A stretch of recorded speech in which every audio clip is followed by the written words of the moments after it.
أعوذ بالله من الشيطان الرجيم. بسم الله الرحمن الرحيم.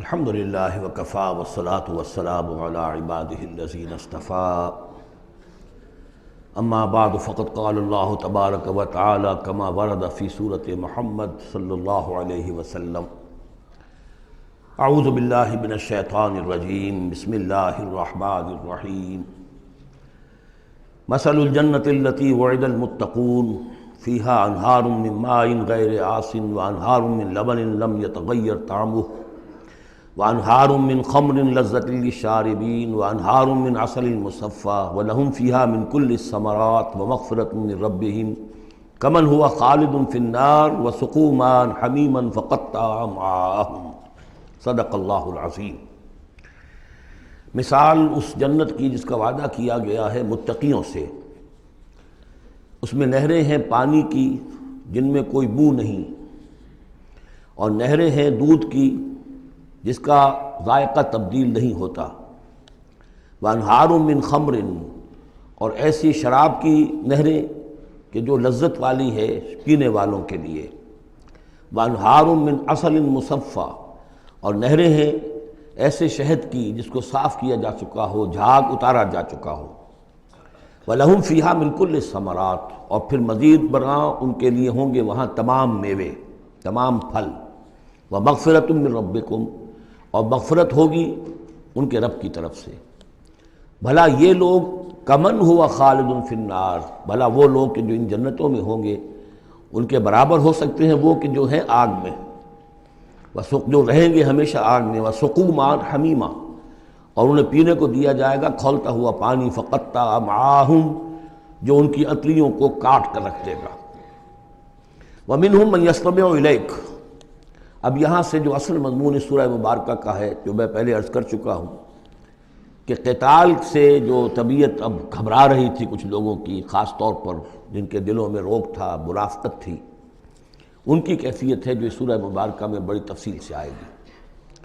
وَمِنْهُمْ مَنْ يَسْتَمِعُ إِلَيْكَ، ان میں سے کچھ لوگ ایسے بھی ہیں جو اے نبی آپ کی بات بڑی توجہ سے سنتے ہیں، حتیٰ اذا خرجوا من عندک، یہاں تک کہ جب وہ آپ کے پاس سے نکل کر باہر جاتے ہیں، قالوا للذین اوتوا العلم ماذا قال آنفا، تو وہ کہتے ہیں ان کو کہ جنہیں علم دیا گیا، کیا کہا انہوں نے، اب یہ نئی بات آج کیا کہہ دی انہوں نے۔ یہ اوتوا العلم سے مراد اہل ایمان بھی ہو سکتے ہیں کہ وہ لوگ اہل ایمان میں سے جو لوگ ان میں زیادہ سمجھدار ہیں اور جن کو سمجھتے ہیں کہ زیادہ ان کو اللہ نے فہم عطا فرمایا، ان سے پوچھتے ہیں یہ بات کچھ سمجھ میں نہیں آئی جو آج کہی ہے محمد نے صلی اللہ علیہ وسلم، یا پھر یہ اہل کتاب سے جا کر پوچھتے ہیں جو علم والے جن کو علم پہلے دیا گیا تھا، ماذا قال آنفا، یہ کیا کہہ دیا، یعنی جنگ کے بارے میں جو بھی اب کوئی تجویز ہو رہی ہے، اقدام کا مرحلہ ہے، نکلنا ہے، قریش کے قافلوں کا پیچھا کرنا ہے، ماذا قال آنفا اولئک الذین طبع اللہ علی قلوبہم، یہ وہ لوگ ہیں کہ جن کے دلوں پر اللہ تعالیٰ نے مہر کر دی ہے، واتبعوا اہواءہم، اور یہ اپنی خواہشات کی پیروی کر رہے ہیں، یعنی یہ ہچکچاہٹ جن کے اندر پیدا ہو گئی ہے، در حقیقت یہ نشانی ہے اس بات کی کہ ان کے دلوں میں منافقت پیدا ہو چکی ہے۔ والذین اہتدوا زادہم ھدی، اور جو ہدایت پر ہیں اللہ تعالیٰ نے ان کی ہدایت میں اضافہ کیا ہے، اس نئے مرحلے کے آنے سے ان کے جوش ایمان میں اور ذوق شہادت میں اضافہ ہو گیا ہے۔ وآتاہم تقواہم، اللہ تعالیٰ نے انہیں ان کے تقوی میں اور اضافہ فرمایا ہے۔ فَهَلْ يَنظُرُونَ إِلَّا السَّاعَةَ أَن تَأْتِيَهُم بَغْتَةً، تو یہ کس چیز کے منتظر ہے سوائے قیامت کے کہ وہ آ دھمکے ان پر اچانک۔ فقط جاء أشراطها، اس کی علامتیں تو آ چکی ہیں، یعنی قیامت کی سب سے بڑی علامت جو ہے وہ در حقیقت حضور صلی اللہ علیہ وسلم کی بعثت ہے، جو کہ آپ آخری رسول ہیں، اور آپ نے فرمایا بھی ہے کہ بعثت انا والساعة کہاتین، دونوں انگلیوں کو آپ نے جوڑا، میں اور قیامت اس طریقے سے جڑے ہوئے، اب میرے بعد کوئی اور نبی نہیں، انا آخر المرسلین وانتم آخر الامم، میں آخری رسول ہوں، تم آخری امت ہو، تو اب آپ کی بات تو قیامت ہی آنی ہے۔ فَأَنَّىٰ لَهُمْ إِذَا جَاءَتْهُمْ ذِكْرَاهُمْ، تو جب وہ آ جائے گی، ان پر دھمک آ جائے گی یا دھمکے گی، تو پھر اس وقت ان کا یاد کرنا یا نصیحت اخذ کرنا یا سبق حاصل کرنا ان کے کس کام کا ہوگا؟ فَاعْلَمْ أَنَّهُ لَا إِلَٰهَ إِلَّا اللَّهُ وَاسْتَغْفِرْ لِذَنبِكَ، پس جان لو کہ اللہ کے سوا کوئی معبود نہیں، اور اپنی خطاؤں کے لیے اللہ سے استغفار کرو۔ اب یہاں ایک تو یہ ہے کہ یہ بات خطاب کر کے حضور سے کہی جا رہی ہے واحد کے صیغے میں، اس حوالے سے ایک تعویل تو یہ ہو سکتی ہے کہ یہ حقیقت میں حضور کی وساطت سے آپ کی امت سے کہی جا رہی ہے، لیکن یہ ہے کہ اس میں علماء نے یہ بات بھی نکالی ہے کہ یہاں حضور مخاطب ہے، اور حضور کی مخاطبت میں یہ پہلو موجود ہے کہ حضور کے گناہ کا معاملہ جو ہے ہم اپنے گناہ پر قیاس نہ کریں۔ حسنات الابرار سیئات المقربین، حضور کی تو جو انٹینسٹی ہوتی تھی تعلق مع اللہ کی شدید، اس میں ذرا سی کمی آتی تھی تو آپ اسے بھی سمجھتے تھے کہ بہت بڑی کوتاہی مجھ سے ہو گئی ہے۔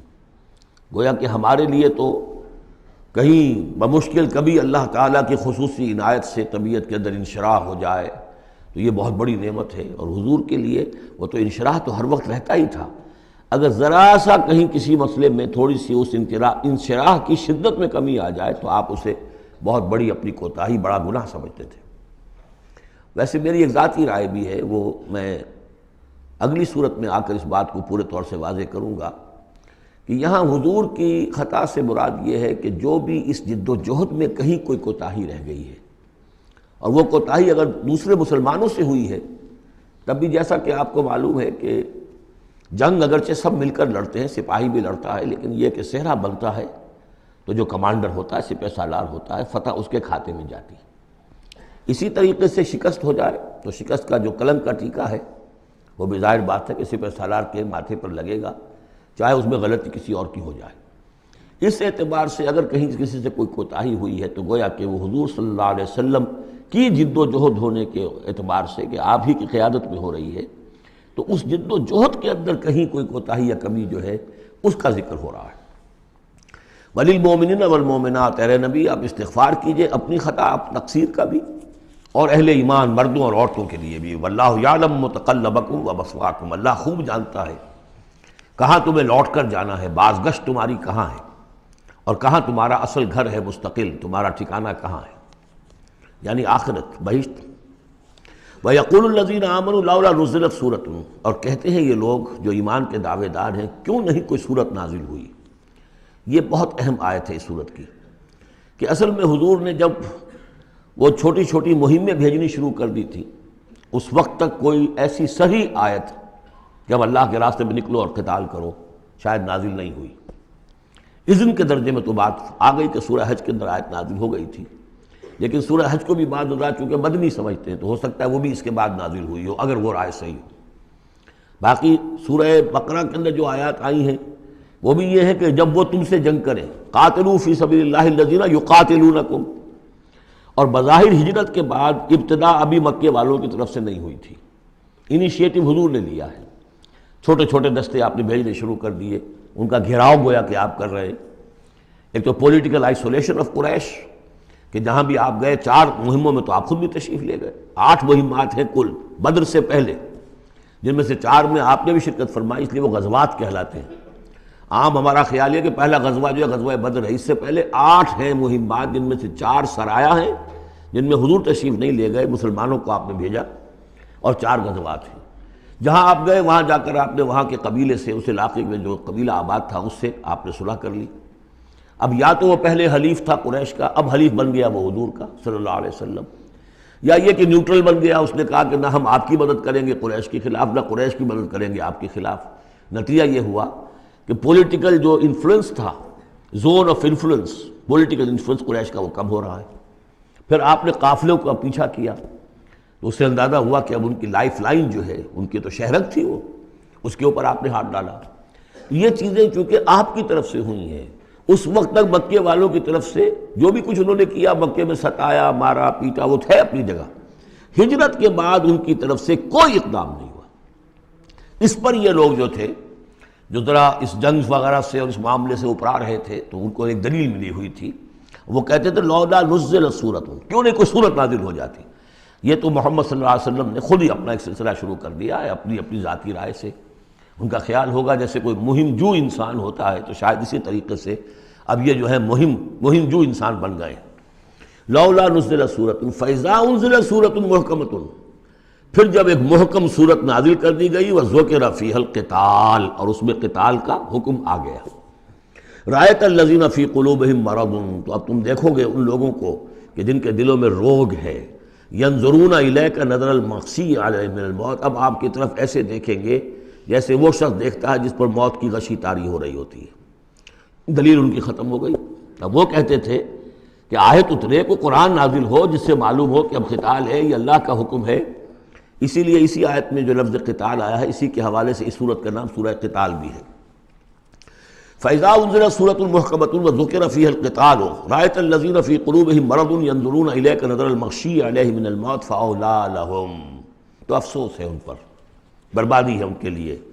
طاعۃ وقول معروف، دیکھو ایمان لائے ہو، ایمان کا دعویٰ کر رہے ہو تو اطاعت لازم ہے تم پر، طاعۃ وقول معروف، ہاں کوئی مشورہ دینا ہے، بھلی بات کہنی ہے، کوئی حرج نہیں ہے، مشورہ دے سکتے ہو، اچھی بات کہہ سکتے ہو، لیکن اطاعت کرنی پڑے گی۔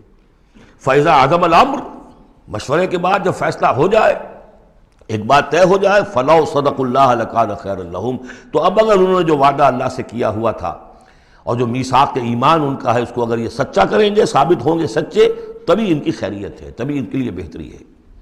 فَهَلْ عَصَيْتُمْ إِن تَوَلَّيْتُمْ أَن تُفْسِدُوا فِي الْأَرْضِ وَتُقَطِّعُوا أَرْحَامَكُمْ، اس آیت کے دو ترجمے کیے گئے ہیں۔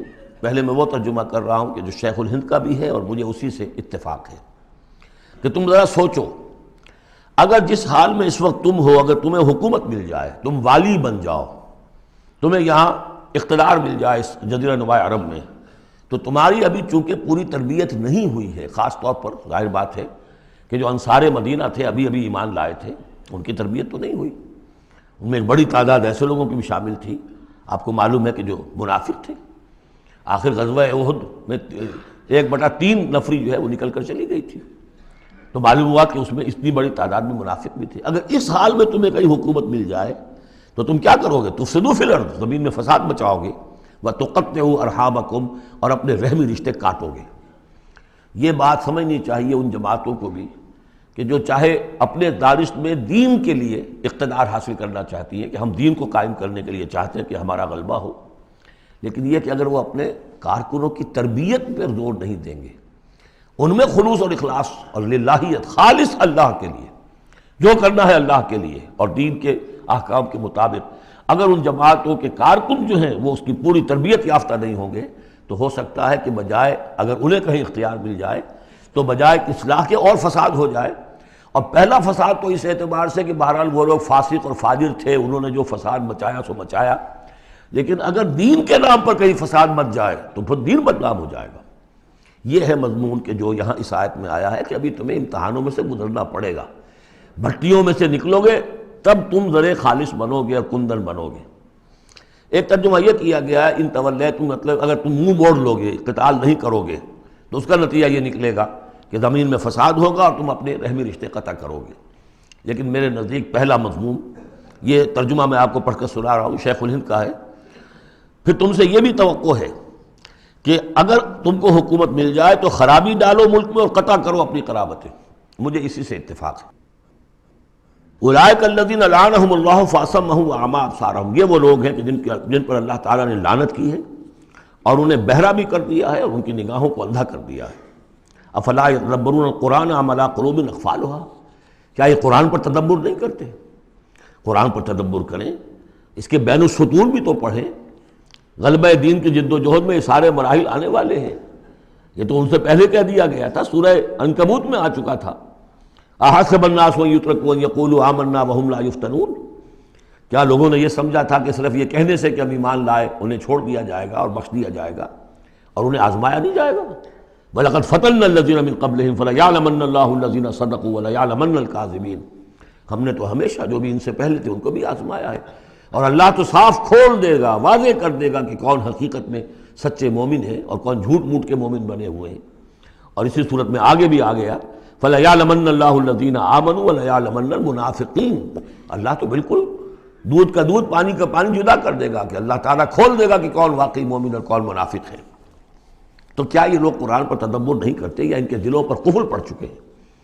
ان الذین ارتدوا علی ادبارہم من بعد ما تبین لہم الہدی، یقیناً وہ لوگ جو اپنی پیٹھوں کے بل مڑ جائیں گے اس کے بعد کہ ان پر ہدایت واضح ہو چکی ہو۔ الشیطان سول لہم، شیطان نے در حقیقت ان کے لیے یہ مرحلہ ارتداد کا اور پیچھے مڑ جانے کا آسان کر دیا ہے۔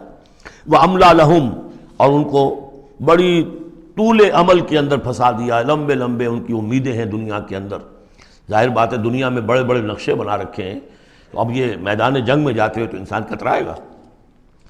ذَلِكَ بِأَنَّهُمْ قَالُوا لِلَّذِينَ كَرِهُوا مَا نَزَلَ اللَّهُ سَنُطِيعُكُمْ فِي بَعْضِ الْأَمْرِ، یہ اس لیے ہے کہ انہوں نے کہا ان لوگوں سے جنہیں ناپسند ہے وہ شے جو اللہ نے نازل کی۔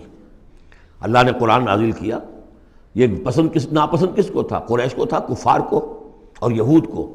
تو یہ لوگ جو ایمان تو لے آئے تھے لیکن یہ کہ ان کے اندر وہ روگ تھا، دلوں میں وہ مرض تھا، وہ نفاق کی بیماری جڑ پکڑ چکی تھی۔ وہ یہ کہتے تھے ذالک بانہم قالوا للذین کرہوا ما نزل اللہ، جن لوگوں کو یہ اللہ کے اتاری ہوئی کتاب اور اللہ کے اتارے ہوئے احکام پسند نہیں آتے، ان سے جا کر ان کا سنطیعکم فی بعض الامر، کہ دیکھیے ہم اگرچہ ایمان تو لے آئے ہیں، محمد کی بات تو ہمیں ماننی ہے لیکن ہم آپ کی بھی اطاعت جاری رکھیں گے، کچھ چیزوں کے اندر آپ کی بات پر ہم عمل کریں گے، آپ کا حکم مانیں گے، آپ یہ نہ سمجھیے کہ ہم نے آپ سے اپنا رشتہ بالکل توڑ لیا۔ منافق اسی کو کہتے ہیں کہ جس نے دونوں کے ساتھ جڑا رکھنے کی اپنے آپ کو کوشش کی۔ مذبذبین بین ذلک لا الہ الا ولا الہ الا، ان کے پاس جاتے ہیں تو کہتے ہیں، اہل ایمان کے پاس آتے ہیں تو کہتے ہیں ہم ایمان لے آمنا، وَإِذَا خَلَوْا إِلَىٰ شَيَاطِینِهِمْ قَالُوا إِنَّا مَعَكُمْ إِنَّمَا نَحْنُ مُسْتَهْزِئُونَ وَاللَّهُ يَعْلَمُ إِسْرَارَهُمْ، اور اللہ تعالیٰ کو خوب معلوم ہے جو کچھ کی یہ خفیہ باتیں کرتے ہیں جا کر۔ فَكَيْفَ إِذَا تَوَفَّتْهُمُ الْمَلَائِكَةُ يَضْرِبُونَ وُجُوهَهُمْ وَأَدْبَارَهُمْ، تو کیا حال ہوگا ان کا جب کہ ان کی جانیں قبض کریں گے فرشتے، ان کے چہروں پر ضرب لگاتے ہوئے، ان کی پیٹھوں کے اوپر ضرب لگاتے ہوئے۔ ذَلِكَ بِأَنَّهُمُ اتَّبَعُوا مَا أَسْخَطَ اللَّهُ، یہ اس لیے کہ انہوں نے پیروی اس چیز کی جو اللہ کو ناپسند ہے۔ وَكَرِهُوا رِضْوَانَهُ، اور ناپسند کیا انہوں نے اللہ کی رضا کو۔ فَأَحْبَطَ أَعْمَالَهُمْ، تو اللہ نے ان کے سارے اعمال اکارت کر دیے، حبط کر دیے۔ یعنی اب تک انہوں نے حضور کے پیچھے نمازیں جو پڑھی ہیں اور جو بھی کوئی نیکیاں کی ہیں، اب جب مرحلہ آ گیا ہے قتال کا اور یہ جی چرا رہے ہیں تو گویا کہ وہ سارے ان کے اب تک کے جو اعمال ہیں وہ حبط ہو جائیں گے۔ ام حسب الذین فی قلوبہم مرض ان لن یخرج اللہ اضغانہم، کیا سمجھا تھا ان لوگوں نے کہ جن کے دلوں میں یہ روگ ہے کہ اللہ تعالیٰ ان کے کھوٹ کو ظاہر نہیں کرے گا، وہ اپنے کھوٹ کو اندر جو نفاق کی بیماری لیے پھرتے ہیں اس کو چھپائے رکھ سکیں گے؟ انہوں نے یہ سمجھا تھا، اللہ تعالیٰ نے تو اسے واضح کرنا تھا۔ فَلَيَعْلَمَنَّ اللَّهُ الَّذِينَ آمَنُوا وَلَيَعْلَمَنَّ الْمُنَافِقِينَ، تو ام حسب الذین فی قلوبہم مرض ان لن یخرج اللہ اضغانہم، انہوں نے یہ سمجھا تھا کہ اللہ تعالیٰ ان کے کھوٹ کو، دلوں کے کھوٹ کو علم نشرہ نہیں کر دے گا۔ وَلَوْ نَشَاءُ لَأَرَيْنَاكَهُمْ، اور اگر ہم چاہیں تو اے نبی آپ کو دکھا دیں کہ یہ ہیں وہ لوگ۔ فَلَعَرَفْتَهُمْ بِسِیمَاهُمْ، آپ ان کے چہروں سے انہیں خود ہی پہچان لیں گے۔ ظاہر بات ہے کہ ایک صادق الایمان شخص کا چہرہ اور ایک منافق کا چہرہ، انسان کے قلب کی کیفیت جو ہوتی ہے وہ تو چہرے کے اوپر جو ہے، face is the index of mind, ذہنی کیفیت جو ہے، قلب کی کیفیت جو ہے وہ چہرے پر ہوتی ہے۔ فَلَعَرَفْتَهُمْ، تو آپ پہچان ہی چکے ہیں انہیں ان کے چہروں سے۔ وَلَتَعْرِفَنَّهُمْ فِي لَحْنِ الْقَوْلِ، اور مزید آپ پہچان لیں گے انہیں ان کی گفتگو کے ڈھب سے، انداز سے۔ گفتگو میں بھی ظاہر بات ہے کچھ چاپلوسی کریں گے، کچھ ہیر پھیر ڈالیں گے۔ ایک مخلص آدمی کی گفتگو اور ایک اس طرح کے شخص کی گفتگو زمین و آسمان کا فرق ہوتا ہے۔ وَاللَّهُ يَعْلَمُ أَعْمَالَكُمْ، اللہ تمہارے اعمال کو خوب جانتا ہے۔ وَلَنَبْلُوَنَّكُمْ حَتَّى نَعْلَمَ الْمُجَاهِدِينَ مِنكُمْ وَالصَّابِرِينَ، اور ہم تو لازماً آزمائیں گے تمہیں، یہاں تک کہ ہم، ترجمہ تو ہوگا ہم معلوم کر لیں، ہمیں علم ہو جائے، لیکن چونکہ اہل سنت کا عقیدہ یہ کہ اللہ کا علم تو قدیم ہے، تو یہاں ہم اس کی ترجمانی کرتے ہوئے کہتے ہیں ہم ظاہر کر دیں گے اس کو تاکہ سب کے علم میں آ جائے، سب دیکھ لیں۔ ہم آزمائیں گے تمہیں یہاں تک کہ سب دیکھ لیں کہ مجاہدین کون ہیں تم میں سے، حتیٰ نعلم المجاہدین منکم والصابرین، اور وہ جو صبر کرنے والے ہیں۔ وَنَبْلُوَ أَخْبَارَكُمْ، اور ہم تمہارے سارے حالات کی پوری طریقے سے تحقیق کر لیں۔ یہ تقریباً سمجھیے کہ وہ آیت جو آئی تھی سورہ بقرہ میں، وَلَنَبْلُوَنَّكُمْ بِشَيْءٍ مِّنَ الْخَوْفِ وَالْجُوعِ وَنَقْصٍ مِّنَ الْأَمْوَالِ وَالْأَنفُسِ وَالثَّمَرَاتِ، ابھی وہاں چونکہ قتال کا حکم نہیں آیا تھا، اس لیے وہاں پر ابھی جنگ کا تذکرہ نہیں تھا۔ یہ تو تھا کہ ہم تمہیں آزمائیں گے بھوک سے اور جان اور مال کے نقصان سے اور ثمرات کے ضیاع سے، لیکن یہاں اسی آیت کو ایک ایکسٹینشن سمجھیے، وَلَنَبْلُوَنَّكُمْ حَتَّى نَعْلَمَ الْمُجَاهِدِينَ مِنكُمْ وَالصَّابِرِينَ، تاکہ ہم دیکھ لیں کون ہیں وہ جو واقعتاً جہاد کرنے والے ہیں، صبر کرنے والے ہیں، اور ان کی پوری طرح جانچ پرکھ کر لیں۔ ان الذين كفروا وصدوا عن سبيل الله وشاقوا الرسول من بعد ما تبين له الهدى لن يضروا الله شيئا، یقیناً وہ لوگ جنہوں نے کفر کیا اور جو روکتے رہے لوگوں کو بھی اللہ کے راستے سے اور اللہ کی اور اس کے رسول کی مخالفت میں سرگرم رہے، زدہ میں پڑ گئے، من بعد ما تبين لهم الهدى، اس کے بعد کہ ان کے لیے ہدایت واضح ہو چکی تھی، لن يضروا الله شيئا، وہ اللہ کا کچھ نہیں بگاڑ سکیں گے، وسيحبط اعمالهم، اللہ تعالیٰ ان کے اعمال کو بھی حبط کر دے گا۔ یعنی اس پہلے ذکر تھا منافقین کا، اب یہاں کفار مکہ کا ذکر ہے۔ ان کے اعمال کیا تھے؟ وہی حاجیوں کی خدمت کرتے تھے، اجعلتم سقایۃ الحاج وعمارۃ المسجد الحرام کمن آمن باللہ والیوم الآخر، اور یہ کہ بہرحال اور بھی کچھ دے، کسی نے کھانا کھلا دیا، کسی کو کچھ اور کر دیا، اور پھر یہ کہ جو کچھ انہوں نے جد و جہد کی ہے، انہوں نے بھی مال خرچ کیے ہیں، جنگیں کی ہیں۔ بدر میں آئے تھے تبھی تو بہت سے لوگوں نے کفار نے انفاق کیا تھا، تبھی تو ساز و سامان تیار ہوا تھا، 900 اونٹ لے کر نکلے تھے، روزانہ ایک دن 10 ایک دن 9 اونٹ تو ذبح ہو رہے تھے وہ فوج کو جو کھانا کھلانے کے لیے، تو آخر لوگوں نے کنٹریبیوٹ کیا تھا، تو یہ سارے اعمال ان کے اکارت چلے گئے۔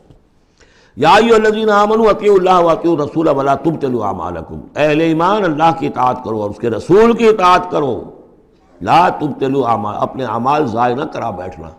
یعنی اب تک اگر تم نے کچھ اعمال کیے ہیں، کوئی محنت بھی کی ہے، کچھ انفاق بھی کیا ہے، کچھ اور جد و جہد کی ہے، لیکن اب جو یہ مرحلہ نیا آ گیا ہے، اس کو یوں سمجھیے اب امر حال یہ ہے، اللہ کا اس کے رسول کا جس وقت جو حکم ہے اس وقت اس کو ماننا ہوگا۔ اب حکم یہ ہے، لہذا اگر اس میں تم نے کہیں پیٹھ دکھا دی تو تم اپنے سارے سابقہ اعمال کو باطل کرا لو گے۔ ان الذین کفروا وصدوا عن سبیل اللہ ثم ماتوا وهم کفار فلن یغفر اللہ لهم، یقیناً وہ لوگ کہ جنہوں نے کفر کیا اور اللہ کے راستے سے وہ روکتے رہے اور یا رکے رہے، یہ دونوں جیسے میں نے عرض کیا کہ صدا یا صدو جو ہے یہ فعل لازم بھی ہے، فعل متعدی بھی ہے۔ ثم ماتوا وهم کفار، اور وہ مر گئے اسی حال میں کہ وہ کافر تھے، فلن یغفر اللہ لهم، تو ایسے لوگوں کو اللہ تعالیٰ ہرگز نہیں بخشے گا۔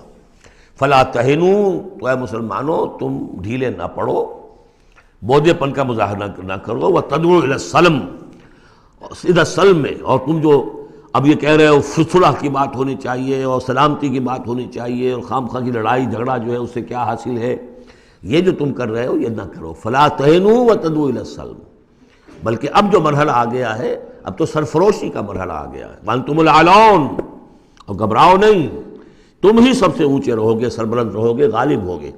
واللہ معکم، اللہ تمہارے ساتھ ہے، اس کی مدد تمہارے شامل حال ہے۔ ولن یترکم اعمالکم، اللہ تعالیٰ تمہارے اعمال ضائع نہیں کرے گا۔ انما الحیات الدنیا لعب و لہو، یہ دنیا کی زندگی تو کھیل ہے اور کچھ جی کا بہلانا ہے، اس کے سوا کیا ہے؟ آخرت کے مقابلے میں تو یہ دھوکے کا سامان ہے، دھوکے کی ٹٹی ہے۔ وما الحیات الدنیا الا متاع الغرور وان تؤمنوا وتتقوا یؤتکم اجورکم، اگر تم ایمان لاؤ، ایمان پر قائم رہو اور اپنے رب کا تقوی اختیار کیے رکھو، اللہ تعالیٰ تمہیں دے گا تمہارے بدلے، تمہارے اجر۔ ولا یسألکم اموالکم، اور وہ تم سے تمہارے مال نہیں مانگتا، مطلب یہ کہ سارے مال نہیں مانگتا یا تم سے زبردستی مال نہیں مانگتا۔ دیکھیے دونوں چیز ذہن میں رکھیے، اللہ مال تو مانگتا ہے، من ذا الذی یقرض اللہ قرضا حسنا، کون ہے جو اللہ کو قرض حسنا دیتا ہے؟ کتنی مرتبہ کہا اللہ کی راہ میں انفاق کرو، اللہ کی راہ میں انفاق کرو۔ سورہ بقرہ میں ہم پڑھ چکے ہیں، انفقوا فی سبیل اللہ ولا تلقوا بایدیکم الی التہلکہ، اللہ کی راہ میں خرچ کرو، لگا دو، اپنے آپ کو اپنے ہاتھوں ہلاکت میں مت ڈالو۔ یہ اللہ کا مال مانگنا تو ہے، لیکن ایک تو یہ کہ جبر نہیں کیا۔ یہ کمال ہے محمد رسول اللہ صلی اللہ علیہ وسلم کا، اتنی عظیم انقلابی جد و جہد۔ کبھی آپ نے نہیں کہا کہ ایمرجنسی ہے لہذا اب سب کا مال ضبط، فلاں کا مال ضبط، کچھ نہیں۔ جو بھی تشویق ہے، ترغیب ہے، لیکن جس نے دیا اپنی مرضی سے دیا، سوائے ایک جنگ کے نفیر عام بھی نہیں تھی، تشویق ہے، ترغیب ہے۔ حرض المؤمنین علی القتال، نکلو اللہ کی راہ میں، شہادت جو ہے اس کو اپنا مقصود سمجھو، شہادت ہے مطلوب و مقصود مومن، جبر نہیں کیا۔ یہ کمال ہے میرے نزدیک۔ ویسے تو کمال ہر پہلو سے ہے، لیکن یہ نکتہ بھی ذہن میں رکھیے کہ کہیں بھی کسی صورتحال میں جبر کا معاملہ نہیں آیا۔ تو اللہ تعالیٰ تم سے جبرن نہیں مانگتا یا کل کے کل مال نہیں مانگتا۔ ان یسألکموہا، اگر وہ تم سے مانگے تمہارے سارے مال فیحفکم، اور تم پر سختی کرے اور تنگی کرے، تبخلو، تم بخل سے کام لوگے، ویخرج اضغانکم، اور اللہ ظاہر کر دے گا پھر تمہارے اندر کے کھوٹ کو، جو تمہارا کھوٹ اندر ہے وہ زبانوں پر آ جائے گا، جیسا کہ غزوہ احزاب کے موقع پر آ گیا کہ ما وعدنا اللہ ورسولہ الا غرورا، منافقین نے یہ بات کہہ دی کھلم کھلا کہ اللہ اور اس کے رسول نے تو ہمیں دھوکہ دیا، سب باغ دکھائے۔ ہاں انتم ہؤلاء تدعون لتنفقوا فی سبیل اللہ، تمہیں بلایا جا رہا ہے، ترغیب دی جا رہی ہے، تمہیں تشویق دی جا رہی ہے کہ تم اللہ کی راہ میں خرچ کرو، لتنفقوا فی سبیل اللہ، فمنکم من یبخل، تم میں سے کوئی وہ بھی ہے جو بخل سے کام لیتے ہیں، ومن یبخل فانما یبخل عن نفسہ، جو کوئی بخل سے کام لے رہا ہے وہ بخل اپنے آپ سے کر رہا ہے، وہ اپنے وہ فائدے چھوڑ رہا ہے کہ جو انفاق سے اسے ملیں گے۔ ایک کے 700 ملتے ہوں تو اگر نہیں دے رہے آپ ایک تو کس کا گھاٹا کیا؟ اپنا نقصان کیا نا، تو وہ تو اپنی جان سے ہی نفس کا جو ہے بخل کر رہا ہے۔ واللہ الغنی وانتم الفقراء، اور اللہ تعالیٰ تو غنی ہے، یہ تو تمہارے امتحان کے لیے مانگ رہا ہے تم سے، اللہ کو قرض دو۔ اللہ تعالیٰ تم سے صدقات بھی قبول کر لیتا ہے، وَيَقْبَلُ الصَّدَقَاتِ، صدقات قبول کر لیتا ہے، یہ اللہ تعالیٰ کی طرف سے تمہارے لیے تمہارا اعزاز ہے، اکرام ہے۔ واللہ الغنی، حالانکہ وہ غنی ہے، وَأَنْتُمُ الْفُقَرَاءُ، اور محتاج اصل میں تم ہو۔ وَإِن تَتَوَلَّوْا، یہ آیت بڑی فیصلہ کن ہے، ان تتولوا، اگر تم پیٹھ پھیر لوگے، یستبدل قوما غیرکم، تو تمہیں ہٹا کر کسی اور قوم کو لے آئے گا، ثم لا یکونوا امثالکم، پھر وہ تمہاری طرح کے نہیں ہوں گے۔ اب یہ ہو سکتا ہے کہ اس کا اطلاق جو ہے اس وقت کے کچھ لوگوں پر بھی ہوا ہو کہ جنہوں نے منافقت کی بنا پر پیٹھ موڑ لی، اللہ نے اپنے نبی کے لیے ان سے زیادہ جو ہے جانثار قسم کے اہل ایمان جو ہے وہ فراہم کر دیے۔ لیکن یہی آیت جو ہے اس اعتبار سے کہ حضور کی بعثت اصلی، بعثت خصوصی امیین کے لیے تھی، بنی اسماعیل اور عرب کے مشرکین جو ان کے تابع تھے، ان کے لیے یہ کہ یہ بات ان سے کہی جا رہی ہے کہ اب تمہیں سے امت بنی ہے، امت مسلمہ کن سے بنی ہے؟ اس کا نیوکلیس اہل عرب، وہی امت عرب کے لوگ۔ اگر یہ مشن جو تمہارے حوالے ہوا ہے، کذالک جعلناکم امۃ وسطا لتکونوا شہداء علی الناس ویکون الرسول علیکم شہیدا، اگر تم نے اس مشن سے منہ موڑ لیا تو اللہ تمہیں ہٹائے گا، معزول کر دے گا، کسی اور قوم کو لے آئے گا۔ چنانچہ میرے نزدیک اس آیت کا ظہور ہوا ہے بتمام و کمال 13ویں صدی عیسوی میں، جبکہ اللہ تعالیٰ نے عربوں کو امت مسلمہ کی قیادت سے معزول کر دیا۔ 1258 عیسوی میں سقوط بغداد ہوا، ہلاکو کے ہاتھوں جو مسلمانوں پر تاتاریوں کے ہاتھوں بیتی ہے، کروڑوں مسلمان قتل ہوئے اس وقت، معمولی نہیں۔ اور آخری خلیفہ بنو عباس کا، اس کو کھینچ کر محل سے گھسیٹ کر باہر نکالا گیا، جانور کی ایک کھال میں لپیٹ کر تاتاریوں نے اپنے گھوڑوں کے سموں تلے اسے کچل دیا۔ وہ گویا کہ عربوں کا معزول ہونا تھا امت مسلمہ کی قیادت سے۔ اس کے بعد کچھ عرصہ گزرا ہے، لیکن پھر اللہ نے وہ ایک معجزہ دکھایا کہ انہی تاتاریوں میں سے کتنی قومیں ایمان لے آئیں۔ ہے آیا فتنہ تاتار کے افسانے سے، پاسماں مل گئے کعبے کو صنم خانے سے۔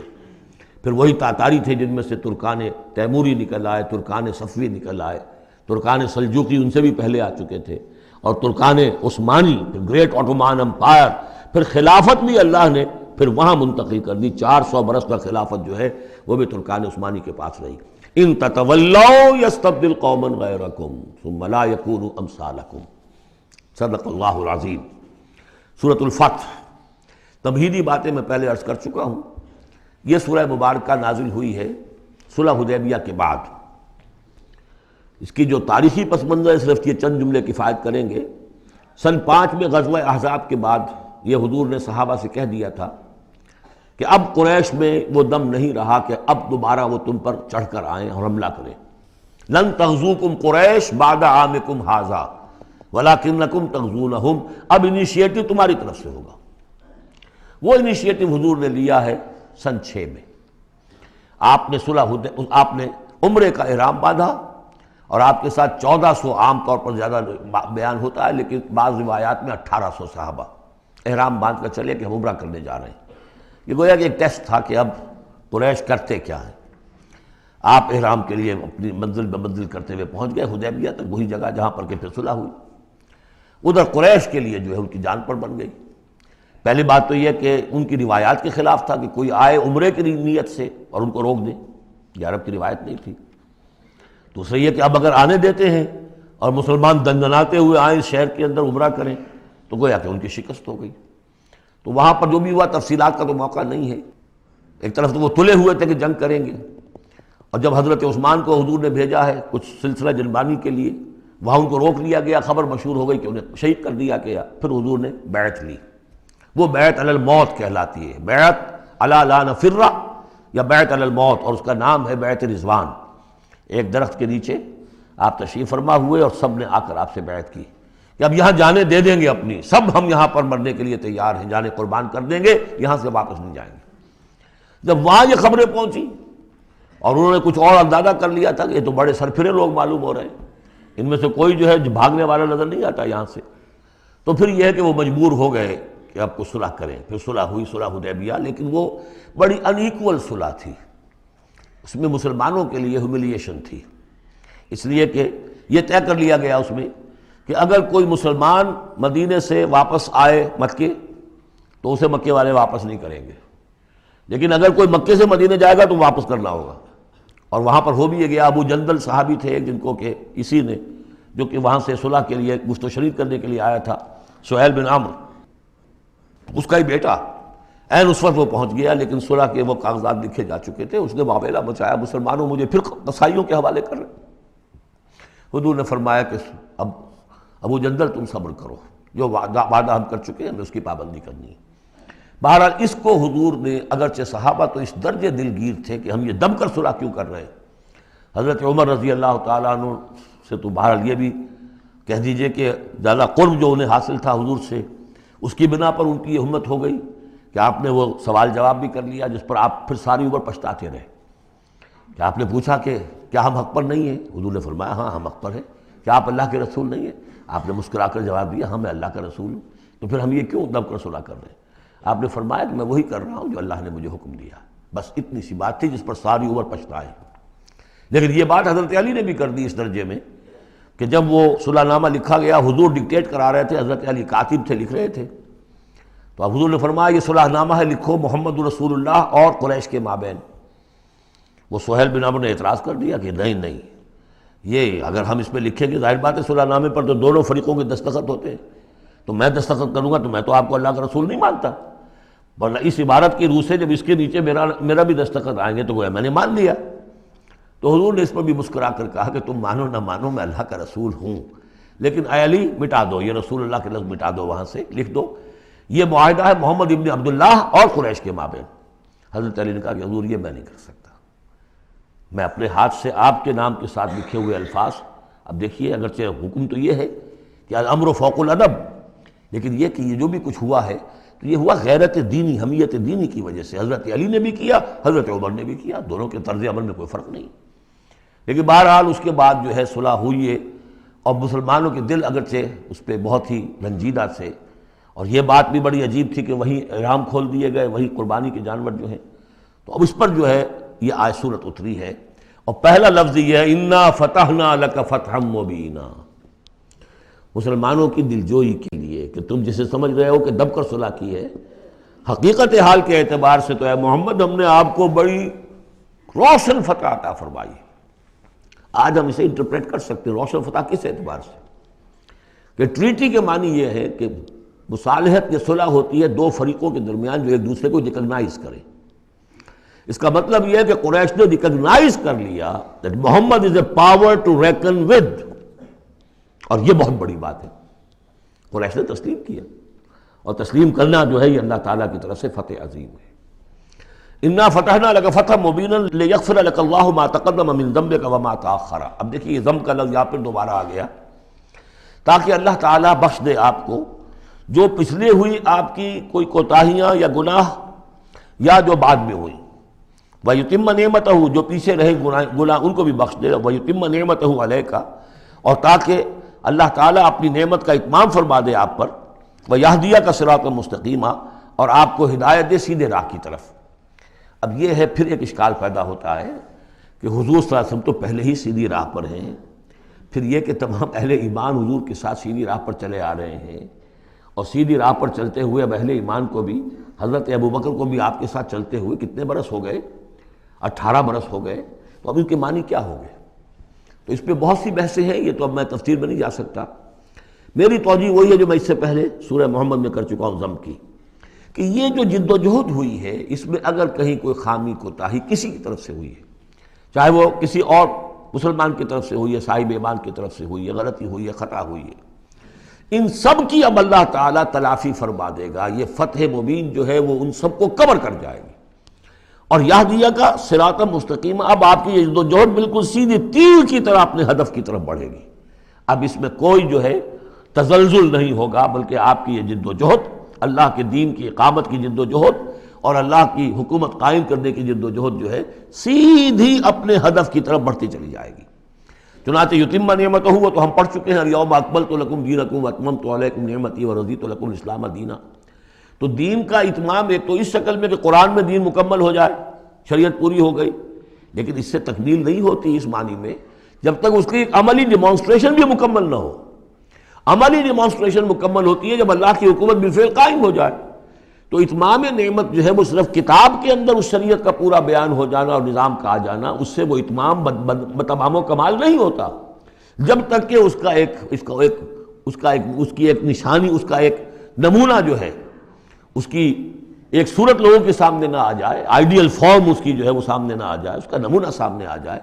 تو اس کے لیے ضروری ہے کہ اب یہ جد و جہد آپ کی جو ہے سیدھی اب تیز رفتاری کے ساتھ اپنے اصل ہدف یعنی اظہار دین، لیظہرہ علی الدین کلہ، اور یہ آیت آ جائے گی اس سورہ مبارکہ کے آخر میں بھی کہ ہم نے بھیجا ہی آپ کو اے محمد اس لیے ہے کہ آپ اللہ کے دین کو غالب کریں۔ تو وہ اللہ کے دین کے غلبے کی جد و جہد اب تیر کی طرح سیدھی جائے گی۔ اللہ نے ساری اگلی پچھلی اگر کوئی اس میں کمیاں کوتاہیاں رہ گئی ہیں کسی کی طرف سے آپ کے ساتھیوں میں سے، ان سب کی تلافی کے لیے یہ فتح مبین آپ کو عطا کر دی۔ وَيَنْصُرَكَ اللَّهُ نَصْرًا عَزِيزًا، اور اللہ آپ کی مدد کرے گا ایسی مدد کہ جس کے لیے کوئی شکست نہ ہو، بڑی زبردست مدد۔ هُوَ الَّذِي أَنزَلَ السَّكِينَةَ فِي قُلُوبِ الْمُؤْمِنِينَ لِيَزْدَادُوا إِيمَانًا مَعَ إِيمَانِهِمْ، وہی ہے کہ جس نے اہل ایمان کے دلوں میں سکینت نازل کر دی تاکہ ان کے ایمان میں اور اضافہ ہو جائے، تاکہ وہ اور اضافہ کر لیں اپنے ایمان میں، جتنا ایمان ہے اس سے اور بڑھ کر۔ وَلِلَّهِ جُنُودُ السَّمَاوَاتِ وَالْأَرْضِ، اب ظاہر بات ہے کہ اس میں ایک تو کیفیت یہ تھی کہ جو انہیں سکون حاصل تھا کہ وہ تیار تھے سب اپنی جانیں دینے کے لیے، اس کے لیے بھی ایک سکون قلب کے اندر اللہ تعالیٰ نے ان کے پیدا کیا تھا، تبھی تو وہ اس کے لیے آمادہ ہوئے۔ پھر یہ کہ ان کے اندر نظم اور ضبط کا یہ عالم کہ کوئی ایک شخص بھی حق میں نہیں تھا کہ یہ صلح یہاں اس وقت ہو، لیکن محمد رسول اللہ ان کی اطاعت، اس کا سب سے بڑا ٹیسٹ وہاں ہوا ہے۔ اور یہ بات جو میں کہہ رہا ہوں شاید بعض حضرات کو عجیب لگی، کوئی ایک شخص بھی نہیں تھا اس کے حق میں۔ اس کی دلیل کیا ہے؟ اس کی دلیل یہ ہے کہ جب حضور نے جب صلح ہو گئی مکمل، آپ نے فرمایا مسلمان اٹھو، احرام کھول دو اور یہی قربانیاں دے دو۔ کوئی نہیں اٹھا، ایک بھی نہیں اٹھا۔ دوسری مرتبہ کہا آپ نے اٹھو بھائی، اب ہو گیا بات، بس جو ہو گئی ہوگی، اب یہی احرام کھول دو، کوئی نہیں اٹھا۔ تیسری دفعہ کوئی نہیں اٹھا۔ آپ دلگیر ہو کر، دل گرفتہ ہو کر اپنے خیمے میں چلے گئے۔ ام سلمہ رضی اللہ تعالیٰ عنہ ام المومنین آپ کے ساتھ تھیں، ان سے جا کر کہا میں نے 3 مرتبہ مسلمانوں سے کہا ہے کہ اٹھو اور احرام کھول دو، کوئی نہیں اٹھ رہا۔ انہوں نے کہا، مشورہ دیا کہ آپ کسی سے کچھ نہ کہیں، اپنی زبان سے کچھ نہ کہیں، آپ اپنا احرام کھول دیے، بس آپ آئے باہر، آپ نے قربانی دی، احرام کھول دیا، اس پر اب سب اٹھ گئے۔ یعنی اصل میں وہ سب کے سب منتظر تھے کہ کیا حضور ہمارا امتحان لے رہے ہیں، یہ کوئی ٹیسٹ ہو رہا ہے، کیا ہو رہا ہے، یا حالت منتظر شاید کوئی نئی صورت پیدا ہو جائے، شاید حالات بدل جائیں۔ لیکن ان کے لیے یہ بڑی انہونی سی بات تھی کہ عمرے کی نیت کر کے ہم نے احرام باندھا ہوا، یہاں کیسے کھول دے رہا ہوں۔ لیکن بہرحال وہ صرف ایک توقف جو تھا وہ اسی درجے میں تھا کہ شاید کوئی نئی صورت پیدا ہو جائے، لیکن اس سے ظاہر ہو رہا ہے کہ سب کے دل جو ہیں وہ اس صلح کے حق میں نہیں تھے۔ وہ تو چاہ رہے تھے کہ اب ہمیں موقع ملے اور ہم یہاں جنگ ہو اور اللہ کے دین کو ہم غالب کریں۔ هو الذي انزل السکینۃ فی قلوب المؤمنین لیزدادوا ایمانا مع ایمانہم وللہ جنود السماوات والارض، اور تمام آسمانوں اور زمین کے لشکر تو اللہ ہی کے ہیں۔ وکان اللہ علیما حکیما، اللہ سب کو جاننے والا اور کمال حکمت والا ہے۔ لیدخل المؤمنین والمؤمنات جنات تجری من تحتها الانہار خالدین فیہا، تاکہ وہ داخل کرے اہل ایمان مردوں اور عورتوں کو ان باغات میں جن کے دامن میں ندیاں بہتی ہوں گی، جن میں وہ ہمیشہ ہمیشہ رہیں گے۔ ویکفر عنہم سیئاتہم، اور دور کر دے ان سے ان کی برائیوں کو۔ وکان ذلک عند اللہ فوزا عظیما، اور یقیناً یہی شے ہے اللہ کے نزدیک بڑی کامیابی ہے۔ وَيُعَذِّبُ الْمُنَافِقِينَ وَالْمُنَافِقَاتِ وَالْمُشْرِكِينَ وَالْمُشْرِكَاتِ الظَّانِّينَ بِاللَّهِ ظَنَّ السَّوْءِ، یہ الفاظ بہت مشابہ ہیں سورہ احزاب کی آخری آیات کے، اور سورہ احزاب جو ہے آپ کو معلوم ہے سن 5 میں نازل ہوئی، اور یہ سن 6 میں نازل ہو رہی ہے، تو زمانہ جو ہے قریب کا ہے۔ اور اللہ سزا دے اور عذاب دے منافق مردوں اور منافق عورتوں کو، اور مشرک مردوں اور مشرک عورتوں کو، کہ جو اللہ کے بارے میں بہت برے گمان رکھتے ہیں۔ علیہم دائرۃ السوء، اصل میں تو ان کے اوپر ہے مسلط برائی کا دائرہ۔ وغضب اللہ علیہم، اور اللہ غضبناک ہوا ہے ان پر۔ ولعنہم، اللہ نے ان پر لعنت فرمائی ہے۔ وعد لہم جہنم، اور ان کے لیے تیار کیا ہوا جہنم کو، وساعت مصیرا، اور وہ بہت بری جگہ ہے لوٹنے کی۔ وللہ جنود السماوات والارض، آسمانوں اور زمین کے لشکر کل کے کل اللہ ہی کے اختیار میں ہیں۔ وکان اللہ عزیزا حکیما، اللہ زبردست ہے اور حکیم ہے۔ پہلے آیا تھا علیما حکیما، اب عزیزا حکیما۔ انا ارسلناک شاہدا ومبشرا ونذیرا، اے نبی ہم نے بھیجا ہے آپ کو شاہد بنا کر، وہی شاہد، گواہی دینے والا۔ یہاں اپنے قول اور اپنے عمل سے اللہ کے دین کی گواہی دی۔ قیامت میں کھڑے ہو کر عدالت میں پروزیکیوشن وٹنس کی حیثیت سے کہیں گے اے اللہ تیرا دین جو مجھ تک آیا تھا میں نے پہنچا دیا تھا، اب یہ ان کے ذمے ہے۔ فکیف اذا جئنا من کل امۃ بشہید وجئنا بک علی ہؤلاء شہیدا، ہم نے آپ کو بھیجا ہے گواہ بنا کر اور بشارت دینے والا بنا کر اور خبردار کرنے والا بنا کر، لتؤمنوا باللہ ورسولہ، تاکہ اے مسلمانوں تم ایمان رکھو اللہ پر اور اس کے رسول پر، وتعزروہ وتوقروہ، اور اللہ کے رسول کی تو تم مدد بھی کرو اور ان کی تعظیم کرو، توقیر کرو، وتسبحوہ بکرۃ واصیلا، اور اللہ کی تم تسبیح کرو صبح شام۔ یہاں دیکھیے اس آیت میں لتؤمنوا باللہ ورسولہ، اللہ اور اس کے رسول دونوں پر ایمان رکھو، پھر رسول کے لیے وتعزروہ وتوقروہ، اور اللہ کے لیے وتسبحوہ بکرۃ واصیلا، اس کی تسبیح بیان کرو صبح شام۔ ان الذین یبایعونک انما یبایعون اللہ، یقیناً وہ لوگ جو اے نبی آپ سے بیعت کر رہے ہیں وہ حقیقت میں اللہ سے بیعت کر رہے ہیں۔ ید اللہ فوق ایدیہم، اللہ کا ہاتھ ان کے ہاتھوں کے اوپر ہے۔ فمن نکث فانما ینکث الی نفسہ، تو جو کوئی بھی اس بیعت کی خلاف ورزی کرے گا، اس کو توڑے گا، اس کا سارا وبال اسی کے اوپر ہوگا۔ ومن اوفی بما عاہد علیہ اللہ، اور جو پورا کر دے گا اس معاہدے کو جو اللہ سے کر رہا ہے، فسیؤتیہ اجرا عظیما، تو اللہ تعالیٰ اسے اجر عظیم عطا فرمائے گا۔ اس آیت کو اچھی طرح سمجھ لیجئے اور اس کا تعلق جوڑ لیجئے جو سورہ توبہ کی آیت نمبر 111 تھی۔ ان اللہ اشتری من المؤمنین انفسهم واموالهم بان لهم الجنہ یقاتلون فی سبیل اللہ فیقتلون ویقتلون وعدا علیہ حقا فی التوراۃ والانجیل والقرآن ومن اوفی بعہدہ من اللہ فاستبشروا ببیعکم الذی بایعتم بہ، اللہ نے اہل ایمان سے ان کی جانیں اور مال خرید لی ہے جنت کے عوض۔ یہ جو خرید و فروخت ہو گئی ہے یہ بیع ہو گئی ہے، بیع و شرع ہو گئی ہے۔ فاستبشروا ببیعکم الذی بایعتم بہ، خوشیاں مناؤ، جشن مناؤ اس بیعت پر، اس بیع پر، اس سودے پر جو تم نے کیا ہے، اس سے بہتر سودا کوئی نہیں۔ اچھا یہ بیع تو ہوئی بندے اور اللہ کے مابین۔ فرض کیجئے میں بیعت کر رہا ہوں، اے اللہ میں اپنی جان مال تیرے حوالے کرتا ہوں، لیکن اللہ کے اور میرے درمیان تو غیب کا پردہ ہے۔ یہ کیسے، کس کو دوں یہ جان اور مال، کس کے حکم پر دوں، کس کے کہنے پر دوں، کہاں مال خرچ کروں؟ ظاہر بات ہے کہ اس کے لیے کوئی انسان، اب وہ انسان اس وقت ہے محمد الرسول اللہ صلی اللہ علیہ وسلم، بیع اللہ سے، بیعت محمد سے۔ محمد اللہ کے رسول ہیں، وہ بتائیں گے کہ اس طرح مال خرچ کرو، اس طرح جان لگاؤ، یہ وقت آ گیا ہے جان لے کر میدان میں آ جاؤ، جان ہتھیلی پر رکھو میدان میں آ جاؤ۔ لہذا جو بیع اللہ سے ہوئی ہے، ان اللہ اشتری من المؤمنین انفسهم واموالهم بان لهم الجنہ، اس کے لیے بیعت محمد الرسول اللہ سے ہو رہی ہے۔ اور یہ عرب میں رواج تھا کہ جب وہ کوئی سودا کرتے تھے پھر وہ مصافحہ کرتے تھے، ہاتھ ملاتے تھے، ہاتھ جب ملا لیا اب وہ جو سودا ہے پکا ہو گیا، اب پیچھے نہیں جا سکتے آپ۔ جب تک مصافحہ نہیں ہوتا اس وقت تک آدمی کوئی اس میں تبدیلی کر سکتا ہے، لیکن مصافحہ جو ہے وہ پختگی کے لیے۔ لہذا یہ بیعت اب محمد رسول اللہ سے ہو رہی ہے کہ ہم نے جو جان اللہ اور اپنی مال جو اللہ کے حوالے کی ہے اسے ہم خرچ کریں گے آپ کے کہنے کے مطابق، جو آپ حکم دیں گے، آپ کی مرضی ہے، آپ ہم سے جب چاہیں یہ جان اور مال حاصل ہے، جب چاہیں وصول فرما لیں۔ یہ بیعت ہے جو ہوئی ہے محمد رسول اللہ سے۔ اچھا، اس میں جو یہ فرمایا، چونکہ یہ تین فریق ہو گئے، اللہ، بیعت کرنے والا اور جس کے ہاتھ پر بیعت کی گئی، لہذا یہ ٹرائی پارٹائٹ ایگریمنٹ ہے، تین فریق ہیں اس کے۔ ایک وہ ہے حضور کا ہاتھ، جس پر بیعت کرنے والے کا ہاتھ آ گیا۔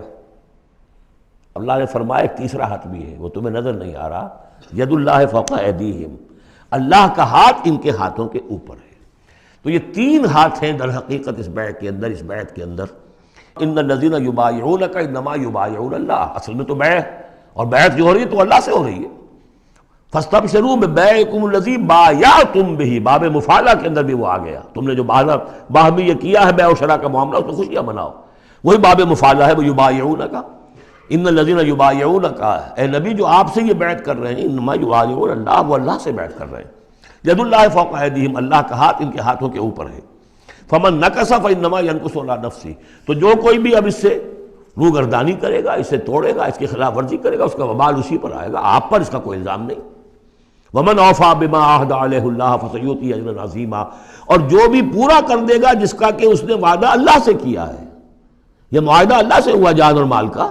اسی لیے سورہ احزاب میں آپ نے پڑھا تھا نا، من المؤمنین رجال صدقوا ما عہدوا اللہ علیہ ومنہم من قضی نحبہ ومنہم من ینتظر، اہل ایمان میں وہ جوان مرد ہیں جنہوں نے اپنا جو عہد کیا تھا اللہ سے وہ پورا کر دکھایا، سچا کر دیا۔ ان میں سے وہ بھی ہیں جو اپنی نظر پیش کر چکے، اور وہ بھی ہیں جو باقی منتظر ہیں ابھی کہ کب ہماری باری آئے۔ وبال دوش ہے سر جان ناتواں پہ، مگر لگا رکھا ہے تیرے خنجر و ثنا کے لیے، اے اللہ ہم لیے پھر رہے اس سر کو کہ کب تیری راہ میں کٹے اور ہم فارغ ہو جائیں، سمک دوش ہو جائیں، ہمارے کندھے سمک ہو جائیں، ہلکے ہو جائیں، سمک دوش، کندھا ہلکا ہو جائے۔ یہ سر کا بوجھ ہم لگائے ہوئے ہیں اپنے سر پر کہ کب تیری طرف سے حکم آئے ہم نے اپنے سر کٹوائیں اور ہم فارغ ہوں۔ اب اسی کو سمجھ لیجئے کہ حضور کے بعد یہ بیعت کس سے ہوگی؟ جو بھی کوئی داعی اللہ اب کھڑا ہو اللہ کے نام کے، نبی تو نہیں ہوگا، ہوگا امتی، اطاعت اس کی ہوگی، اللہ اور اس کے رسول کی اطاعت کے نیچے نیچے، اس کے دائرے کے اندر، مستقل بذات اطاعت اس کی نہیں ہوگی۔ لیکن یہ کہ بہرحال اب بھی ضرورت ہوگی کہ کوئی جماعت ہو، کوئی جمعیت ہو، کوئی طاقت ہو، ایک فرد سے جو ہے اکیلا چنا بھاڑ نہیں پھوڑ سکتا۔ دین کو غالب کرنے کی جد و جہد، عقیم الدین جو ہم پڑھائے ہیں، یہ پورا سلسلہ جو ہے مکی صورتوں کا جو ان مدنی صورتوں کے ساتھ منسلک ہے، توحید عملی، اقامت دین، اور جو اس صورت کے اندر آ جائے گا لیظہرہ علی الدین کلہ، اس کے لیے جماعت چاہیے، جمعیت چاہیے۔ تو اب بھی کوئی اللہ کا بندہ ہوگا، آپ اسے ٹھوک بجا کر دیکھ لیں، اطمینان دیکھیں، سوچ دیکھیں اس کی رائے کیا ہے، وہ کیا سمجھتا ہے، اگر وہ دین سے بھی واقف ہے، اگر وہ یہ کہ زمانے کے حالات سے بھی واقف ہے، اس کی شخصیت کو دیکھیے، اس کے ماحول کو دیکھیے، اگر آپ کا دل گواہی دے کہ یہ کوئی بہروپیہ نہیں ہے، یہ واقعتاً سنسیئر آدمی ہے، خلوص کے ساتھ اس کے ہاتھ میں ہاتھ دے کر بیٹھ کیجیے، ساتھ چلیے۔ یہی طریقہ مسنون اور منصوص ہے، یہی ایک طریقہ ہے جس کا قرآن مجید میں، یعنی نصوص کسے کہتے ہیں؟ نصوص قرآنی، نصوص حدیث، حدیث میں بھی ذکر ہے تو بیعت کا ہے۔ باقی اور کوئی طریقہ جماعت سازی کا مسنون نہیں ہے، مباح وہ بھی ہے، جو بھی طریقہ اختیار کر لیا مباح ہے، حرام نہیں ہے۔ ممبرشپ ہے، ممبرشپ سے پھر امیر کا منتخب کرنا ہے، 2 سال 4 سال کے بعد پھر انتخاب، ٹھیک ہے، کوئی شے حرام نہیں ہے جب تک کہ اس کی حرمت کے لیے کوئی دلیل نہ ہو۔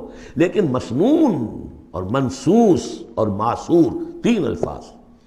نصوص قرآن و سنت میں جس کا تذکرہ ہے وہ بیعت ہے۔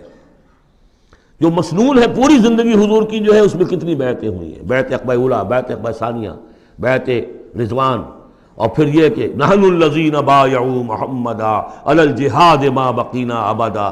جب غزوہ احزاب میں جب وہ خندق کھودی جا رہی تھی تو یہ شعر پڑھ رہے تھے صحابہ کرام، ہم ہیں وہ لوگ کہ جنہوں نے محمد سے بیعت کی ہے، جہاد کی، اب یہ جہاد جاری رہے گا جب تک جان میں جان ہے۔ یہ ہے ساری زندگی میں آپ کی یہ بیعت کا نظام تھا۔ اس کے بعد خلافت ہوئی تو بیعت پر ہوئی، حضرت ابو بکر سے بیعت، عمر سے بیعت، مشورہ علیحدہ بات ہے، جب طے ہو گیا کہ اب یہ ہو گیا تو بیعت۔ پھر خلافت میں کچھ غلط رخ پیدا ہو رہا تھا، حضرت حسین رضی اللہ تعالیٰ عنہ اور حضرت عبداللہ ابن زبیر رضی اللہ تعالیٰ عنہما یہ کھڑے ہوئے تو جنہوں نے جمعیت بنائی بیعت کی بنیاد پر بنائی۔ یہ دوسری بات ہے کہ جو کوفی تھے انہوں نے جو بیعت کی تھی حضرت حسین سے وہ توڑ دی انہوں نے۔ فمن نکث فانما ینکث علی نفسہ۔ اس کے بعد ہمارے ہاں اگر کوئی سلسلہ بنا ہے ارشاد کا، تزکیہ نفس کا، صوفیاء کرام، وہ بھی بیعت، بادشاہ ہوتے تھے تو بیعت۔ پچھلی صدی میں جتنے جہاد ہوئے، ہمارے ہاں سب سے بڑا جہاد ہوا پچھلی صدی کا، 19ویں صدی عیسوی کا، سید احمد بریلوی رحمۃ اللہ علیہ اور شاہ اسماعیل شہید رحمۃ اللہ علیہ، ان لوگوں کا جو بیعت کی بنیاد پر جماعت تھی، کوئی اور بنیاد جماعت سازی کی نہیں تھی۔ مہدی سوڈانی نے جہاد کیا انگریزوں کے خلاف بیعت کی بنیاد پر، سلوسی نے جہاد کیا اطالویوں کے خلاف بیعت کی بنیاد پر۔ تو یہ بیعت کا لفظ ہے جو یہاں آیا ہے، اس کو اچھی طرح سمجھ لیجئے۔ یہ جان لیجئے کہ یہ جو دوسرا رکوع ہے اس سورہ مبارکہ کا، اور اس کے بعد تیسرا رکوع اور چوتھا رکوع جو ہے، ان میں بھی تقدیم و تاخیر ہے۔ یہ جو پہلے رکوع کا مضمون ہے یہ جا کر ملے گا اب تیسرے کے ساتھ، اور بعد میں یہ نازل ہوا ہے کہ یہ جو دوسرے رکوع میں آیتیں آ رہی ہیں۔ سَيَقُولُ لَكَ الْمُخَلَّفُونَ مِنَ الْأَعْرَابِ شَغَلَتْنَا أَمْوَالُنَا وَأَهْلُونَا، جب حضور واپس پہنچ گئے اور یہ غزوہ جو بیعت رضوان ہو گئی اور پھر صلح حدیبیہ ہو گئی، پھر آپ واپس پہنچے تو جاتے ہوئے گویا کہ ان سے کہا جا رہا ہے حضور سے، جیسے کہ غزوہ تبوک سے واپسی پر جو آیات نازل ہوئی وہ ہم سورہ توبہ میں پڑھ چکے ہیں۔ ان قریب کہیں گے وہ لوگ کہ جو پیچھے رہ جانے والے تھے، من الاعراب، اعراب میں سے، شغلتنا اموالنا واہلونا، حضور نے عام اعلان کروایا تھا، فرض نہیں تھا، سب کے لیے لازم نہیں تھا، عمرے کے لیے چلنے کے لیے کہا تھا، چلے جتنے لوگ چل سکتے ہیں چلیں۔ تو اب آئیں گے یہ وہ اعراب جو ہے بادیہ نشین، اور وہ کہیں گے حضور ہم مشغول رہے اپنے اموال میں، اپنے ڈھور ڈنگر کی دیکھ بھال میں، اپنے اہل و عیال میں، ہم آپ کے ساتھ نہیں جا سکے، فاستغفر لنا، تو ہمارے لیے استغفار کیجئے۔ یقولون بألسنتہم ما لیس فی قلوبہم، یہ لوگ اپنے منہوں سے وہ کچھ کہہ رہے ہیں اپنی زبانوں سے، ان کے دلوں میں نہیں ہے، دلوں میں کچھ اور ہے۔ یہ منافقوں کا تذکرہ ہو رہا ہے اعراب میں سے۔ قل فمن یملک لکم من اللہ شیئا ان اراد بکم ضرا او اراد بکم نفعا، ان سے کہیے کہ اگر اللہ تعالیٰ نے تمہارے لیے کوئی بھی اگر ضرر کا فیصلہ کیا تھا تو، اور اگر خیر کا فیصلہ کیا تھا تو کون سی چیز روک سکتی ہے؟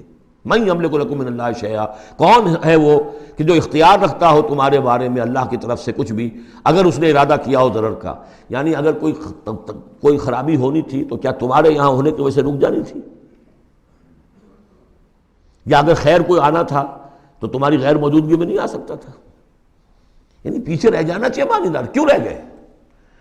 اگر کوئی خیر آنا تھا وہ تمہاری غیر موجودگی میں بھی آ سکتا ہے، کوئی شر آنا تھا وہ تمہاری موجودگی میں بھی آ سکتا ہے۔ تو جب تمہاری موجودگی اور ناموجودگی اللہ کے اعتبار سے تو بالکل برابر ہے، تو تمہارا یہ بہانہ تراشنا جو ہے یہ صحیح نہیں ہے۔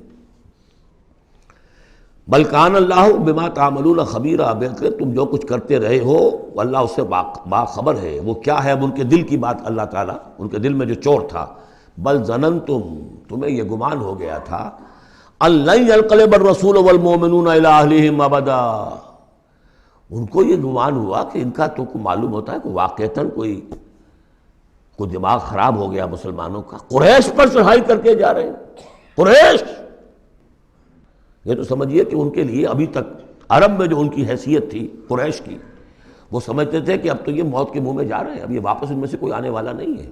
بل ظننتم، تم نے یہ گمان کیا تھا، ان لن ينقلب الرسول والمؤمنون الى اہلہم ابدا، کہ اب واپس آئیں گے ہی نہیں رسول اور اہل ایمان اپنے گھر والوں کی طرف۔ وَزُيِّنَ ذَلِكَ فِي قُلُوبِكُمْ، اور یہ تمہارے دلوں میں کھبا دی گئی بات، وَظَنَنْتُمْ ظَنَّ السَّوْءِ، اور تم نے بہت برا گمان کیا، وَكُنْتُمْ قَوْمًا بُورًا، اور تم ہو ہی تباہ ہونے والے لوگ۔ یہ منافقین اعراب کا تذکرہ ہو رہا ہے، اور یہ کب ہو رہا ہے؟ سن 6 میں۔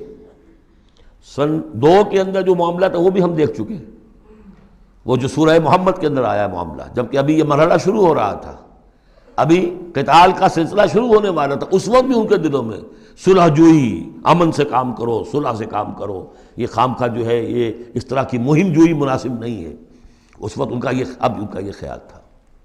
وَمَن لَّمْ يُؤْمِن بِاللَّهِ وَرَسُولِهِ فَإِنَّا أَعْتَدْنَا لِلْكَافِرِينَ سَعِيرًا، اور جو کوئی اللہ اور اس کے رسول پر ایمان نہ رکھے تو اللہ تعالیٰ نے ایسے کافروں کے لیے تو جہنم تیار کر رکھی ہے۔ وَلِلَّهِ مُلْكُ السَّمَاوَاتِ وَالْأَرْضِ يَغْفِرُ لِمَن يَشَاءُ، اور اللہ آسمانوں اور زمین کی بادشاہی اللہ ہی کے لیے ہے، وہ بخشتا ہے جس کو چاہتا ہے، وَيُعَذِّبُ مَن يَشَاءُ، اور عذاب دے گا جس کو چاہے گا، وَكَانَ اللَّهُ غَفُورًا رَحِيمًا، اور اللہ تعالیٰ غفور الرحیم ہے۔ سَيَقُولُ الْمُخَلَّفُونَ إِذَا انطَلَقْتُمْ إِلَىٰ مَغَانِمَ لِتَأْخُذُوهَا، اب یہ نوٹ کر لیجئے تاریخی اعتبار سے کہ اس کے فوراً بعد جو ہے اگلے ہی سال حضور نے، اب جب کہ قریش سے صلح ہو گئی تو آپ یکسو ہو گئے، ادھر سے کوئی حملہ اب نہیں ہوگا، تو آپ نے اپنی پوری طاقت لے کر خیبر پر حملہ کیا، جو گڑھ بن گیا تھا یہودیوں کا، جو بنو قینقاع اور بنو نذیر نکالے گئے تھے، جا کے وہیں آباد ہو گئے تھے، پہلے سے بھی وہاں پر وہ بڑا گڑھ تھا، ان کے بڑے قلعے تھے، بڑے یعنی فورٹیفائڈ، اور وہاں پر سارا وہ اب حضور نے ان کی جو ہے سرکوبی کی۔ جب حضور خیبر کی طرف جا رہے تھے، اب ان کا ہم بھی چلتے ہیں آپ کے ساتھ، اس لیے انہیں یقین تھا کہ فتح ہوگی اور مال غنیمت آئے گا۔ سیقول المخلفون اذا انطلقتم الی مغانم، اور اے مسلمانوں جب تم اب جاؤ گے غنیمت حاصل کرنے کے لیے، یعنی اب جو غزوہ خیبر کی طرف جب پیش قدمی کرو گے، تو یہی لوگ جو پہلے پیچھے رہ گئے تھے وہ یہ کہیں گے ذرونا نتبعکم، ہم بھی آپ کے ساتھ چلیں، اجازت دیجیے۔ یریدون ان یبدلوا کلام اللہ، یہ اللہ کے کلام کو بدل دینا چاہتے ہیں۔ وہ اللہ کا کلام اگلے رکوع میں آ رہا ہے کہ ان کے بارے میں طے کر دیا گیا تھا کہ جو لوگ اس صلح حدیبیہ کے موقع پر نہیں گئے ہیں ساتھ حضور کے، اب ان کو کسی بھی دوسری نیکسٹ جنگ کے اندر شمولیت کی اجازت نہیں ہوگی۔ وہ آگے آ رہا ہے، اس لیے اس کے سمجھنے میں تھوڑی سی دقت ہوتی ہے، لیکن سمجھ لیجئے کہ وہ آگے ہے، اسی لیے تقدیم و تاخیر کی میں نے بات آپ سے کی تھی۔ یریدون ان یبدلوا کلام اللہ، یہ چاہتے ہیں کہ اللہ کے کلام کو تبدیل کر دیں، اللہ کے حکم کو بدل دیں۔ قل لن تتبعونا، کہہ دیجئے کہ نہیں اب تم ہمارے ساتھ نہیں جاؤ گے۔ کذالکم قال اللہ من قبل، یہ بات اللہ تعالیٰ پہلے ہی کہہ چکا ہے پہلے، اور اس صورت میں آ رہا ہے ذرا بعد میں۔ فسیقولون بل تحسدوننا، وہ کہیں گے یہ تو آپ لوگ حسد کر رہے ہیں ہم سے، آپ ہمیں ساتھ نہیں لے جانا چاہتے، جبکہ ہمیں اندازہ ہے کہ وہاں پہ غنیمتیں ملیں گی۔ بل کانوا لا یفقہون الا قلیلا، حقیقت یہ ہے کہ یہ فہم ہی نہیں رکھتے، تفقہ ہی نہیں رکھتے مگر بہت ہی تھوڑی۔ قل للمخلفین من الاعراب، یہ جو لوگ رہ گئے تھے پیچھے، یہ بدو لوگ، ان سے کہہ دیجئے ستدعون الی قوم اولی باس شدید، ان قریب پھر تمہیں بلایا جائے گا ایک ایسی قوم کی طرف، ایسے قوم کے مقابلے کی طرف جو بڑی طاقت والی ہوگی۔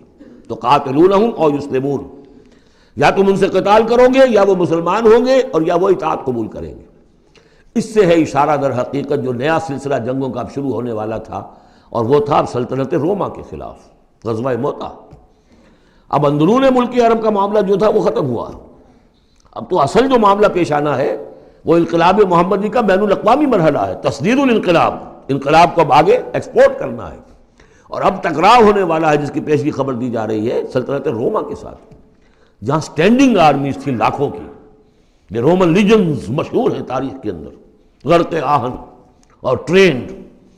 تو تمہیں بلایا جائے گا اس وقت، پھر تمہیں ایک موقع دے دیا جائے گا، ستدعون الی قوم اولی باس شدید تقاتلونہم او یسلمون، اور یہ اصل میں تین چیزیں آ گئیں وہی کہ اب جو بھی اس عرب سے باہر جو معاملہ ہوا ہے، یا تو وہ اسلام لے آئیں یا وہ اطاعت قبول کر لیں، یہ دونوں یسلمون میں شکلیں ہو جائیں گی، اطاعت قبول کر لیں یا اسلام لے آئیں، یا پھر جنگ ہوگی۔ فَإِن تُطِيعُوا يُؤْتِكُمُ اللَّهُ أَجْرًا حَسَنًا، اگر اس وقت تم اطاعت کرو گے اللہ کے رسول کی، ان کے ساتھ جاؤ گے تو اللہ تعالیٰ جو ہے تمہیں اجر حسنہ دے گا۔ وَإِن تَتَوَلَّوْا كَمَا تَوَلَّيْتُم مِّن قَبْلُ، اور اگر تمہیں اسی طرح پیٹھ دکھا دی جیسے کہ پہلے پیٹھ دکھائی تھی، يُعَذِّبْكُمْ عَذَابًا أَلِيمًا، تو اللہ تعالیٰ عذاب علیم دے گا تمہیں۔ لَيْسَ عَلَى الْأَعْمَىٰ حَرَجٌ، ہاں اگر کوئی اندھا ہے تو اس پر کوئی الزام نہیں ہے، کوئی تنگی نہیں ہے، وہ اگر نہیں گیا کوئی بات نہیں۔ وَلَا عَلَى الْأَعْرَجِ حَرَجٌ، نہ کوئی لنگڑا ہے تو اس کے لیے بھی نہیں ہے۔ وَلَا عَلَى الْمَرِيضِ حَرَجٌ، اسی طریقے سے کوئی بیمار ہے تو اس پر بھی کوئی اس کی باس پرس نہیں ہے۔ وَمَن يُطِعِ اللَّهَ وَرَسُولَهُ يُدْخِلْهُ جَنَّاتٍ تَجْرِي مِن تَحْتِهَا الْأَنْهَارُ، اور جو اللہ تعالیٰ اور اس کے رسول کی اطاعت کرے گا اللہ تعالیٰ اس کو داخل کرے گا ان باغات میں جن کے دامن میں ندیاں بہتی ہوں گی۔ وَمَن يَتَوَلَّى، اور جو کوئی پلٹ جائے، پیٹھ موڑ لے، يُعَذِّبْهُ عَذَابًا أَلِيمًا، اللہ تعالیٰ اسے عذاب علیم، دردناک عذاب دے گا۔ اب اس کے بعد یہ پہلے رکوع والا مضمون جو بیعت کا مضمون چل رہا تھا، وہی بیعت کا مضمون اب آگے یہاں چل رہا ہے۔ یہ بیچ والا جو ہے دوسرے رکوع کا مضمون، یہ اس کے بعد کا تھا، پہلے آ گیا۔ وہاں جو فرمایا تھا کہ ان الذین یبایعونک انما یبایعون اللہ، اب آگے چلیے، لقد رضی اللہ عن المؤمنین اذ یبایعونک تحت الشجرہ، اللہ راضی ہو گیا ان اہل ایمان سے جو آپ سے بیعت کر رہے تھے درخت کے نیچے۔ فعلم ما فی قلوبہم، تو اللہ تعالیٰ کے علم میں ہے جو کچھ ان کے دلوں میں تھا، اور اس وقت ذوق شہادت اور جوش جہاد تھا، ابھی وہ صلح کی بات تو ہوئی نہیں، وہ تو بیعت کر کے ہونے کے بعد ہوئی ہے۔ فانزل السکینۃ علیہم، اللہ نے ان پر سکینت، سکون، اطمینان نازل کر دیا۔ واصابہم فتحا قریبا، اور انہیں فتح دے دی بہت قریب، وہ فتح قریب وہی ہے، انا فتحنا لک فتحا مبینا، اس صلح کو کہا گیا کہ فوری طور پر انہیں فتح مل گئی۔ ومغانم کثیرۃ یاخذونہا، اور بہت سی غنیمتیں ہیں جو وہ اور جو لیں گے حاصل کریں گے. وَكَانَ اللَّهُ عَزِيزًا حَكِيمًا، اور اللہ تعالیٰ زبردست ہے، حکمت والا. وعدکم اللہ مغانم کثیرۃ تاخذونہا، اے مسلمانوں اللہ کا تم سے وعدہ ہے بہت سی غنیمتیں تمہیں ملیں گی. فعجل لکم ہذہ، تو یہ تو تمہیں نقد دے دی ہے، فوری طور پر دے دی ہے یہ فتح جو تمہیں مل گئی ہے. وکف ایدی الناس عنکم، اور اللہ تعالیٰ نے روک لیا لوگوں کے ہاتھوں کو تم سے. لتکون آیۃ للمؤمنین، تاکہ یہ اہل ایمان کے لیے ایک نشانی بن جائے. وَيَهْدِيَكُمْ صِرَاطًا مُسْتَقِيمًا، اور اللہ تعالیٰ تمہاری رہنمائی فرمائے سیدھے راستے کی طرف. یعنی اب تمہاری جد و جہد جو ہے وہ تیر کی طرح سیدھی کامیابی کے آخری مراحل تک پہنچ جائے. بارک اللہ لی ولکم فی القرآن العظیم ونفعنی وإیاکم بالآیات والذکر الحکیم.